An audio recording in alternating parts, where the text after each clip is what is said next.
La deuxième chose, moi j'entends ça m'amuse beaucoup, de dire que je suis un complotiste et que je vois des complots partout, parce que je dis que, vous savez, il faut se méfier. Partout où on manie des sommes colossales d'argent, il y a un risque de corruption. Il faut être un enfant pour ne pas savoir ça. Moi qui aime la culture classique, si vous voulez, la fin de la République explique ça exactement dans ses moindres détails. C'est comment la corruption a mis fin à la République romaine. Et là, il y a un scientifique de grande qualité qui a fait un travail sur l'histoire de la corruption avec l'industrie pharmaceutique et les sciences médicales. Je vous conseille de le lire en entier, si vous pouvez, ça doit pouvoir être traduit facilement sur Internet. Mais surtout, il mentionne deux études. Je vous ai mis une des deux sur de la Cochrane Library, qui a analysé, pareil, 8000 articles pour regarder quand on fait la même étude à propos du même médicament, qu'une fois c'est payé par l'industrie pharmaceutique et qu'une fois ça n'est pas payé par l'industrie pharmaceutique ou des gens qui ont des liens d'intérêt avec l'industrie pharmaceutique, eh bien, quand on regarde plus des 8000 essais, dans toutes les dimensions, quand il y a un financement par l'industrie pharmaceutique, vous augmentez, vous multipliez par 1,27 le risque d'avoir des conclusions favorables. Et la conclusion est que, quelle que soit la qualité de l'étude, vous n'arrivez pas à le détecter par vous-même.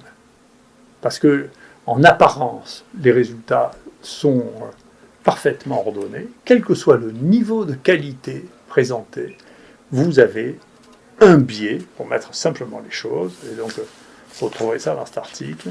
À chaque fois qu'il y a un essai qui est financé par l'industrie pharmaceutique, vous créez un biais en faveur du produit de l'industrie pharmaceutique qui le finance. Et dans la plupart des cas, vous êtes incapable de détecter où est ce biais. Et nous avons fait exactement la même chose avec Mathieu Billon, sur un papier qu'on peut trouver aussi sur notre DOI et qu'on est en train d'envoyer. Si vous êtes financé ou si vous avez des liens d'intérêt avec Gilead, l'hydroxychloroquine marche 2 fois moins souvent que si vous n'avez aucun lien d'intérêt avec Gilead. Et vous avez une deuxième chose qui est très intéressante, qui est sur le papier Co19, sur le site Co19, vous avez, eux trouvent un biais extrêmement significatif avec le fait d'être américain ou de ne pas être américain. Donc si vous êtes américain, vous êtes contre l'hydroxychloroquine. Si vous n'êtes pas américain, vous trouvez que l'hydroxychloroquine marche. Donc voilà des biais que l'on peut parfaitement analyser dès que l'on a suffisamment de données, qu'on a la curiosité de faire de la science plutôt que des affirmations en tapant sur la table et en disant qu'on a raison. Eh bien, on voit très bien où sont les biais. C'est très facile. Il suffit de regarder la littérature pour ceux qui s'y intéressent. Après, ceux qui parlent de science sans lire de la science et qui donnent leur opinion comme si c'était l'état de la connaissance, se pervertissent eux-mêmes, ils pervertissent leur esprit. Est-ce qu'on a dans l'histoire récente des exemples de corruption de cette nature qui auraient pu être poursuivis, qui auraient été bien identifiés ? Déjà, je pense qu'il y en a une qui aurait dû être poursuivie, c'est que Gilead a réussi à vendre 1 milliard d'un médicament dont l'OMS disait qu'il ne servait à rien. Donc je ne sais pas pourquoi l'Europe a fait ça, je ne sais pas pourquoi le parquet financier ne s'empare pas d'une chose pareille, parce que je trouve ça étonnant. Mais oui, bien sûr, Pfizer a été poursuivi pour avoir dissimulé des résultats négatifs. En Chine, AstraZeneca et Pfizer ont été poursuivis. Ensuite, l'exemple que tout le monde connaît par cœur, c'est celui du tabac, qui a financé d'une manière extraordinaire des fausses études pour montrer que le tabac était bon. Là aussi, les États-Unis ont joué un rôle terrible, il faut dire. Là, ici, encore une fois, Noam Chomsky, dans les accords de l'OMC, en obligeant l'Inde à acheter du tabac américain. Enfin, donc, si vous voulez, moi je veux bien que les gens découvrent brutalement la nature humaine, la nature de la corruption et la nature de l'argent à ce niveau-là. Mais enfin, tout ça n'est aucunement une surprise, ni pour l'industrie pharmaceutique, ni pour les autres industries. C'est comme ça.